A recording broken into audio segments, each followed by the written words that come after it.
Bonjour et bienvenue sur Mobility TV. Aujourd'hui avec nous Olivier Flavier. Bonjour, vous êtes le directeur mobilité du Bon Coin que tout le monde connaît, des milliers d'annonces chaque jour, avec une tendance pour le véhicule d'occasion, le VO. On a eu une année 2024, alors on dirait quoi? En demi-teinte, plutôt bonne, mais quand même un peu en demi-teinte. En tout cas meilleure que le marché du neuf, ça c'est sûr. Comment, se déroulent déjà les premières semaines du mois de 2025? On est parti sur une bonne tendance en occasion? Moi, ce que je regarde, c'est, l'offre et la demande sur, Le Bon Coin et les tendances de consommation, et d'achat, des voitures.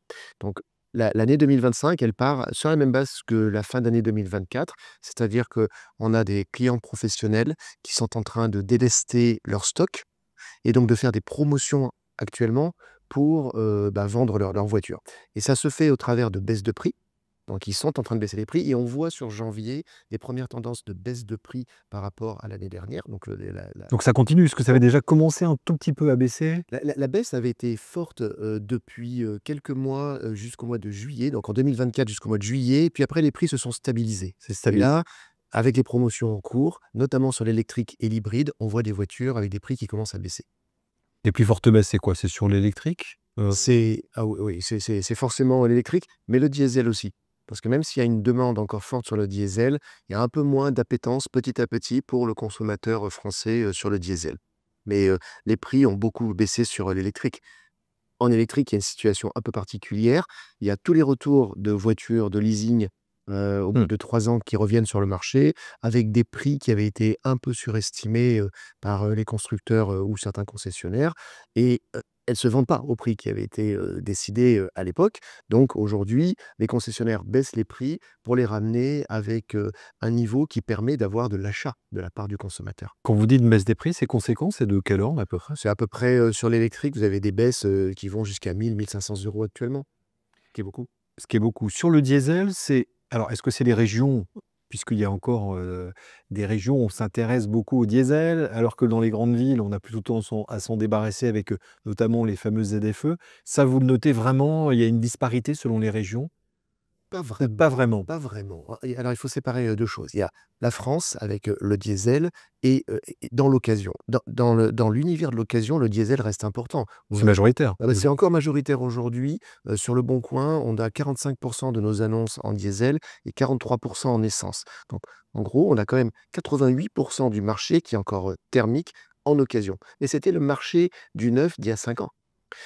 Et ce marché, il est en train de changer en occasion. On a quand même un léger effritement de l'offre en diesel et une demande qui reste assez forte aujourd'hui sur le diesel, sur toute la France.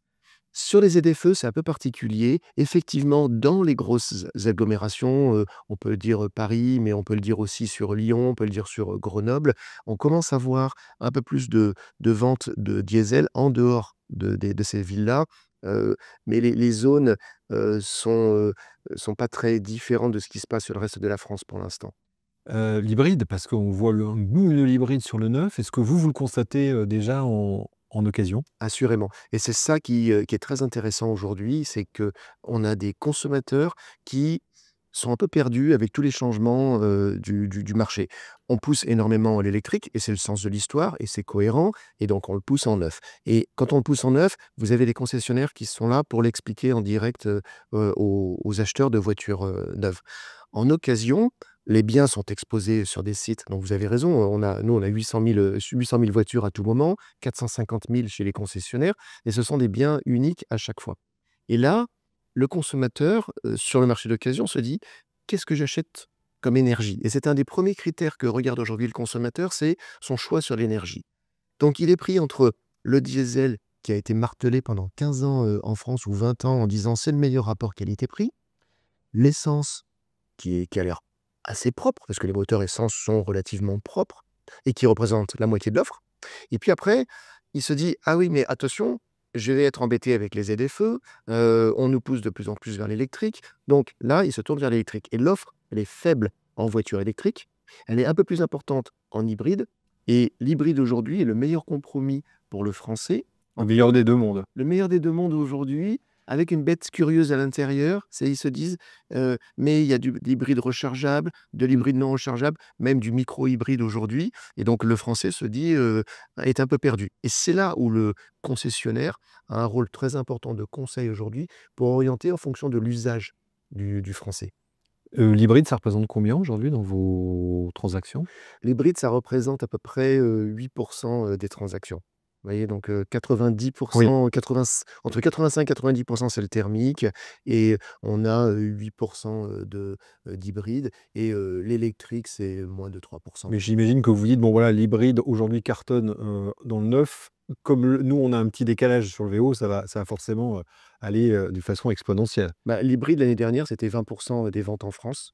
Juste l'hybride pur, hors électrique, 20 des ventes en France en neuf. On aura, cette tendance dans 3 4 ans. Mais vous voyez, ça va être long encore, avant d'arriver, à un marché qui va représenter 40 ou 50 d'électrique, hybride, rechargeable, non rechargeable, en occasion. Alors 2 questions, réponse peut-être rapide si vous pouvez. Sur les Est-ce qu'il y a toujours la tension sur les véhicules récents, occasion récente? Et est-ce que les clients vont aussi, qui passent par Le Bon Coin, vont vers des véhicules de plus en plus âgés? Alors d'abord sur la tension sur les véhicules, récents, c'est toujours le cas ou ça s'améliore? Non, c'est moins le cas. Il y a du stock aujourd'hui sur les moins de 2 ans, il y a du stock, mais la volumétrie est faible. On parle de 3 4 des voitures en France. Donc c'est pas le cœur de marché, de l'occasion en France en tous les cas. Donc on va rechercher sur des véhicules de plus en plus âgés aujourd'hui, enfin qui ont de plus en plus de kilomètres. Ça, c'est vraiment une forte tendance que C'est vous une tendance depuis 2 ans,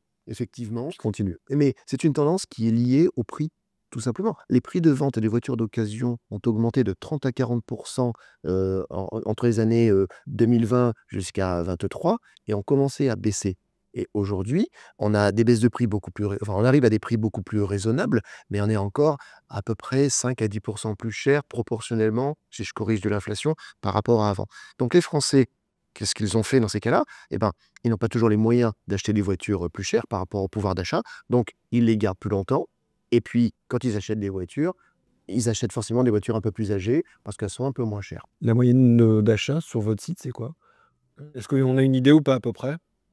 La moyenne de Pour un véhicule d'occasion, c'est quoi la 5 ans, 6 ans d'âge ou, ah, en réalité, nous on le regarde différemment, c'est, est-ce qu'on colle au marché français? Donc on colle au marché français entre l'offre et la demande, la on a plus de 60 des voitures qui sont des voitures de plus de 8 ans sur le marché français. Voilà et donc la tranche de moins de 2 ans, c'est je vous dis, c'est 2-3 et ensuite vous avez une segmentation, assez équilibrée sur les voitures de 2 à 5 ans et de 5 à 8 ans qui représentent à peu près, 40, un peu 38 du marché. alors dernière question qui concerne les modèles, les SUV, voilà, c'est vraiment la mode et ça se vend beaucoup en véhicule neuf. J'imagine qu'on retrouve la même tendance en occasion. C'est vraiment le SUV qui domine tout aujourd'hui? La 1re catégorie, ça reste la berline. Ça reste la berline, Oui, ça reste la berline. Le SUV, c'est, 35 à 40 des ventes. Le SUV aujourd'hui, en occasion, c'est le monospace d'il y a 15 ans. Donc, oui, il y a une tendance de fond sur le SUV. Oui, il y a une demande plus importante, mais parce qu'elle vient du neuf où les modèles qui ont été, vendus en neuf il y a 3 4 ans sont des modèles principalement SUV. Donc on les retrouve aujourd'hui dans l'occasion. Mais le premier modèle, aujourd'hui, c'est toujours, la berline. Le SUV dépassera, la berline dans 3 ans à peu près. Dites-moi, j'ai une dernière question, une toute dernière. Vous vendez les transactions, c'est pas seulement sur les voitures en elles-mêmes, il y a aussi tous les, on va dire, les accessoires. Ça marche très bien, ça fonctionne bien encore les accessoires sur Le Bon Coin? Ouais. Qu'est-ce qui fonctionne? Qu'est-ce qu'aujourd'hui on va acheter en priorité sur Le Bon Coin? On va tout, en fait, tout. Tout. Vous savez, sur Le Bon Coin, on parlait de la volumétrie, on a 800 000 voitures, mais on a en tout sur Le Bon Coin, sur ce marché de la seconde main, on a plus de 82 millions d'annonces au total sur Le Bon Coin à tout moment. Et les accessoires, alors si on descend maintenant sur les accessoires automobiles, oui, ça représente une part, importante des transactions. Sur des pièces qui sont plus faibles en valeur ajoutée, forcément, et on a beaucoup de bricoleurs qui viennent acheter des pièces automobiles pour, bah, les monter, eux-mêmes, et c'est super intéressant, pour eux. Il y a un gros marché qui existe de la seconde main, ouais. Sur les équipements, d'occasion, de pièces détachées. Qu'est-ce qui fonctionne? C'est quoi? C'est le coffre de toit? C'est le pneu? C'est un peu tout? Oh, c'est de tout, vous avez, des pare-chocs, vous avez des rétroviseurs, vous avez des phares, Mais vu le prix, auquel sont vendus ces articles, c'est pas étonnant qu'il y ait des fortes recherches sur internet et en occasion. un feu arrière, vous allez retrouver un feu arrière d'un SUV qui coûte à peu près, 400 ou 500 € chez un concessionnaire Ouais. et pose comprise, vous allez le retrouver à 50 ou 80 €, en occasion, sur Leboncoin. Merci beaucoup, merci de nous avoir suivis sur, Mobility TV et évidemment, vous viendrez reparler du marché, 2025 qui s'annonce tonitruant en tout cas très bon pour le véhicule d'occasion. Merci beaucoup. Avec plaisir.